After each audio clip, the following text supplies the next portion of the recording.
Hello YouTube, I'm Nick Johnson, and I've been planning on practicing live reading of literature for a long time, and now that we're in lockdown, I decided I should finally do it after 60-something days of trying to actually get pants on. So, it's a work in progress. Anyways, hi. Hello YouTube, nice to meet you. I'm going to be starting with The Secret Garden. I've been meaning to read this for a while. I have never read it before, but I do know that it is about a terrible child whose whole family dies to cholera, and then over the course of the book she becomes a not so terrible child. So, obvious content warnings for everyone dying of disease in the first chapter. That might be a bit heavy for people right now, and that's fair. But I hope that the rest of the book is something helpful for someone out there, and the whole theme of getting better after a pandemic hopefully will cheer us up. But as I said, I haven't read it, so we'll find out together. Okay. When Mary Lennox was sent to Misselthwaite Manor to live with her uncle, everybody said that she was the most disagreeable-looking child ever seen. It was true, too. She had a little thin face and a little thin body, thin light hair and a sour expression. Her hair was yellow and her face was yellow because she had been born in India.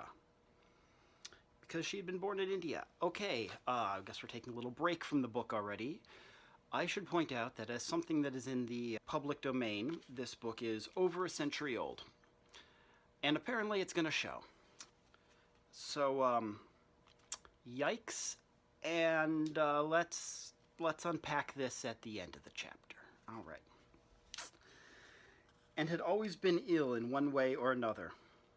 Her father held a position under the English government and had always been busy and ill himself, and her mother had been a great beauty who cared only to go to parties and amuse herself with gay people. Again, it's an old book.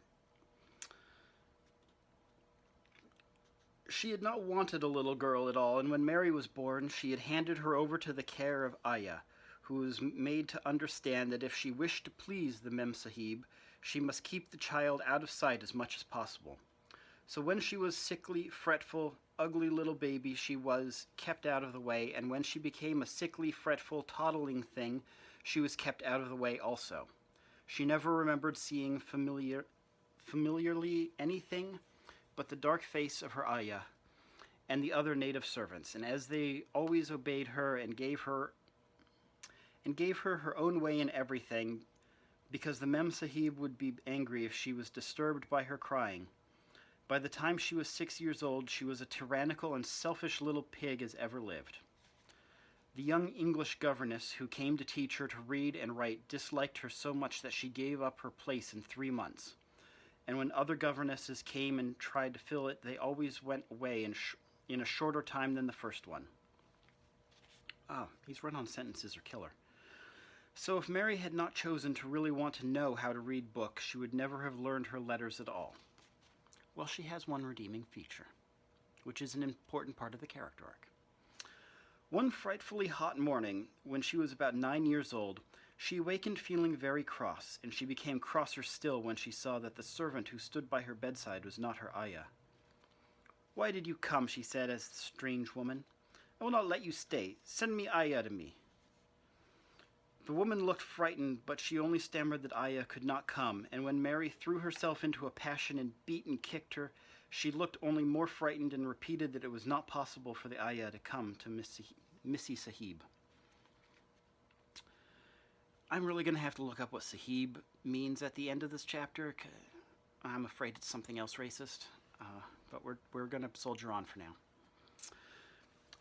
There was something mysterious in the air that morning. Nothing was done in its regular order, and several of the native servants seemed missing, while those whom Mary saw slunk or hurried about with ashy and scared faces. But no one would tell her anything, and her Aya did not come. She was actually left alone as the morning went on,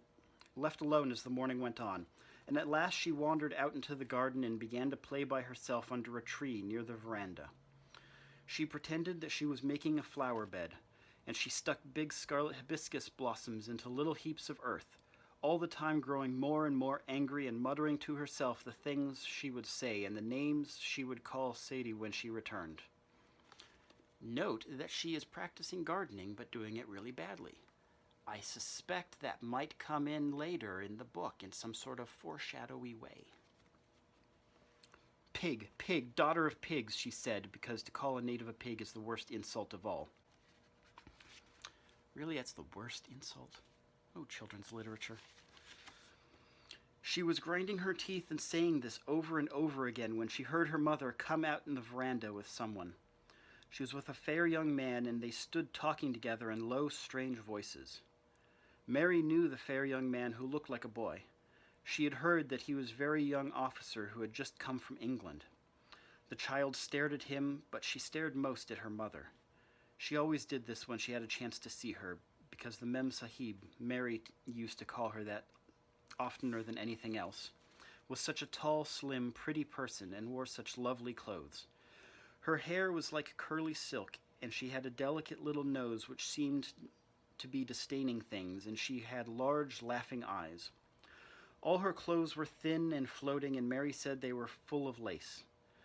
They looked fuller of lace than ever this morning, but her eyes were not laughing at all. They were large and scared and lifted imploringly to the fair boy officer's face. "Is it so very bad? Oh, is it?" Mary heard her say. "Awfully," the young man answered in a trembling voice. "Awfully, Mrs. Lennox. You ought to have gone to the hills 2 weeks ago." The Mem Sahib wrung her hands. "Oh, I know I ought," she cried. "I only stayed to go to that silly dinner party. What a fool I was." Just want to pause again here. You know, a few months ago I thought that this would be a unrealistic caricature of a person, but I think we've all seen this person now on the Twitters or glancing out the windows to our neighbors. So, yeah, totally believable now. What a fool I was. At that very moment, such a loud sound of wailing broke out from the servants' quarters that she clutched the young man's arm, and Mary stood shivering from head to foot. The wailing grew wilder and wilder. What is it? What is it?" Mrs. Lennox gasped. "Someone has died," answered the boy officer. "You did not say it had broken out amongst your servants." "I did not know," the Mem Sahib cried. Come with me," and she turned and ran into the house. After that, appalling things happened, and the mysteriousness of the morning was explained to Mary. The cholera had broken out in the most fatal form, and people were dying like flies. The ayah had been taken ill in the night, and it was because she had just died that the servants had wailed in the huts. Before the next day, 3 other servants were dead, and others had run away in terror. There was panic on every side, and the dying people in all the bungalows. During the confusion and bewilderment of the second day, Mary hid herself in the nursery and was forgotten by everyone. Nobody thought of her, nobody wanted her, and strange things happened of which she knew nothing. Mary alternately cried and slept through the hours. She only knew that people were ill and that she heard mysterious and frightening sounds. Once she crept into the dining room and found it empty, though a partly finished meal was on the table and chairs and plates looked as if they had been hastily pushed back when the diners rose suddenly for some reason. The child ate some fruit and biscuits, and being thirsty, she drank a glass of wine which stood nearly filled. It was sweet, and she did not know how strong it was.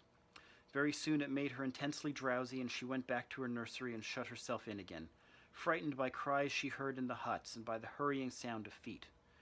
The wine made her so sleepy that she could scarcely keep her eyes open, and she lay down on her bed and knew nothing more for a long time. Oh, Mary, we all understand that feeling right now. Many things happened during the hours in which she slept so heavily, but she was not disturbed by the wails and the sound of things being carried in and out of the bungalow. When she awakened, she lay and stared at the wall. The house was perfectly still. She had never known it to be so silent before. She heard neither voices nor footsteps and wondered if anybody had gone and wondered if everybody had got well of the cholera and all the trouble was over. She wondered also who would take care of her now that Ayah was dead. There would be a new Ayah, and perhaps she would know some new stories. Mary had been rather tired of the old ones. She did not cry because her nurse had died. She was not an affectionate child and never cared much for anyone. The noise and hurrying about and wailing over the cholera had frightened her, and she had been angry because no one seemed to remember that she was alive. Everyone was too panic-stricken to think of a little girl no one was fond of. When people had the cholera, it seemed that they remembered nothing but themselves. But if everyone had got well again, surely someone would remember and come to look for her. But no one came, and as she lay waiting, the house seemed to grow more and more silent. She heard something rustling on the matting, and when she looked down, she saw a little snake gliding along and watching her with eyes like jewels. She was not frightened, because he was a harmless little thing who would not hurt her, and he seemed in a hurry to get out of the room. He slipped under the door as she watched him. "How queer and quiet it is," she said. "It sounds as if there was no one in the bungalow but me and the snake." Almost the next minute she heard footsteps in the compound and then on the veranda. They were men's footsteps, and the men entered the bungalow and talked in low voices. No one went to meet her or speak to them, and they seemed to open doors and look into rooms. "What desolation," she heard one voice say. "That pretty, pretty woman. I suppose the child, too. I heard there was a child, although no one ever saw her." Mary was standing in the middle of the nursery when they opened the door a few minutes later. She looked an ugly, cross little thing and was frowning because she was beginning to be hungry and feel disgracefully neglected. The first man who came in was a large officer who had once seen talking to her father. He looked tired and troubled, but when he saw her, he was so startled he almost jumped back. "Barney," he cried, "there's a child in here, a child alone, in a place like this. Mercy on us, who is she?" "I'm Mary Lennox," the little girl said, drawing herself up stiffly. She thought the man was very rude to call her father's bungalow a place like this. I fell asleep when everyone had the cholera, and I've only just awakened up. Why does nobody come?" "'Tis a child no one ever saw," exclaimed the man, turning to his companions. "She's actually been forgotten." "Why was I forgotten?" Mary stamped her foot. "Why does nobody come?" The young man, whose name was Barney, looked at her very sadly. Mary even thought she saw him wink his eyes as if to wink away tears. "Poor little kid," he said. "There's nobody left to come." It was in that strange and sudden way that Mary found out that she had neither father nor mother left, that they had died and been carried away in the night, and that the few native servants who had not died also had left the house as quickly as they could get out of it. None of them even remembering that there was a Missy Sahib. That was why the place was so quiet. It was true that there was no one in the bungalow but herself and a little rustling snake. Okay. I don't have a bookmark on hand. Here's 1,000 pesos. That's now a bookmark. Okay. If you don't mind me, YouTube, this is probably going to get edited out, but I'm just going to take a few notes because I'm trying to study the story structure of this story. Dun, dun, dun, dun, dun, dun, dun, dun, dun, dun,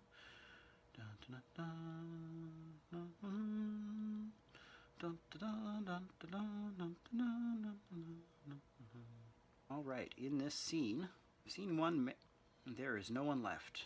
A mansion, setting a mansion in India. Point of view, third person omniscient over Mary's shoulder. This is a set scene, has the goal Mary wants to return to her normal life. Conflict. Cholera is spreading and disrupting that life. And the catastrophe. Everyone but Mary dies. Important plot points in this chapter. It sets the normal world that establishes that Mary is a miserable, terrible child. And it has the inciting incident of her family dying. Important symbolic notes this chapter. Blah. Alright, she was attempting to garden and failing at it because she was angry and miserable. The snake in the garden. Seems like it's probably symbolic. I don't know what it's saying because, I mean, it's not I mean, it is obviously referencing the Garden of Eden and the serpent in the Garden of Eden, but, like, also the snake's just a harmless thing that happened to be there and isn't doing anything, so it's maybe sort of in juxtaposition to the normal Christian view that nature is evil. We'll see as the book goes on, maybe, or not. Oh, and I'm told that, like, the big empty house is going to be a reoccurring theme, so I'm going to write that down.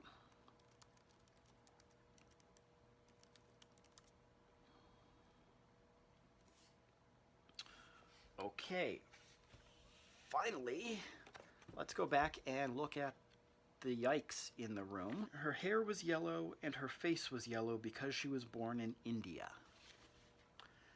I mean, I don't know exactly what the author is trying to say, but it sounds like it's probably racist. I'm just gonna go out on a limb in there.